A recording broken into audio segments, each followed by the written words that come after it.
The Swiss call this cheese fromage d'alpage, which means cheese from the high mountain pastures. Master cheesemakers retreat to their chalets high in the Swiss Alps to make this special cheese. These individuals follow a tradition of cheesemaking that goes back to the Middle Ages.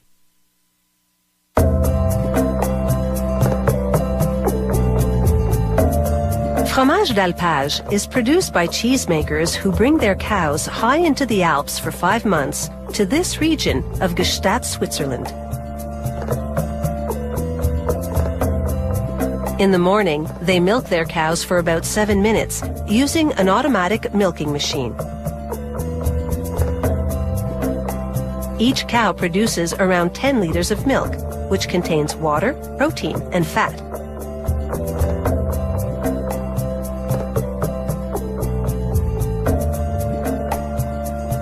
"12 hours later, he removes the fat, which rises to the surface. He adds a starter culture, which helps preserve the milk. A wood fire then heats the milk for 20 minutes at a constant 30 degrees Celsius.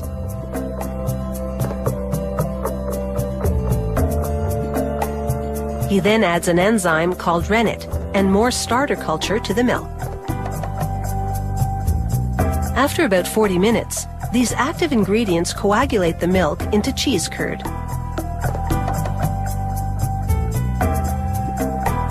He cuts the solidifying curd into smaller pieces.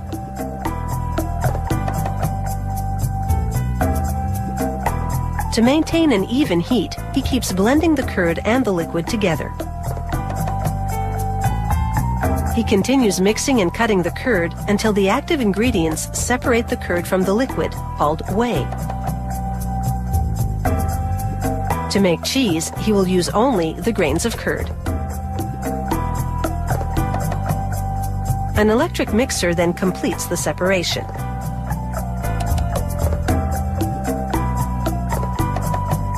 He washes his arms and hands thoroughly because any impurities in the cheese would ruin it. After heating the mixture for 20 minutes again, the curd is now the perfect texture for making cheese. Using cheesecloth, they remove the grains of curd. What started out as 300 liters of milk will end up producing only 30 kilograms of cheese.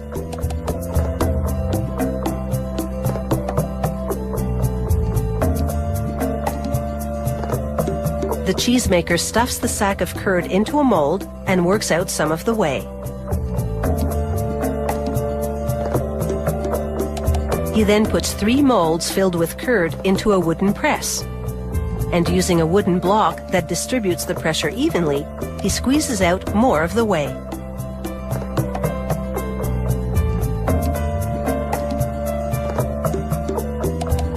To get all the excess liquid out of the curd, he turns each 10-kilogram piece of cheese over so he can press it again.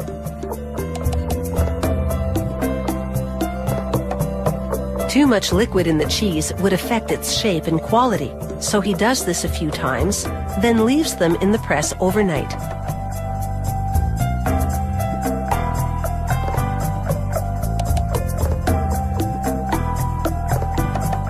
The next morning, he trims off the excess cheese created around the edge by the pressing mold.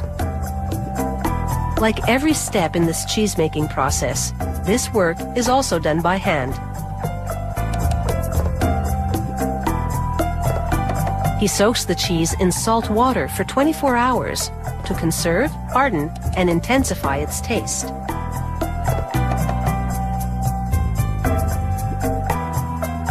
The cheese then goes through a salting and maturing process that lasts 6 months. During this time, they flip each piece of cheese often so it ages evenly.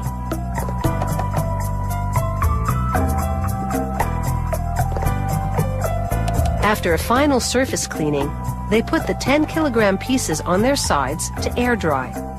They'll remain edible for at least 10 years. But of course, you don't have to live in the Alps to enjoy the taste of Swiss cheese.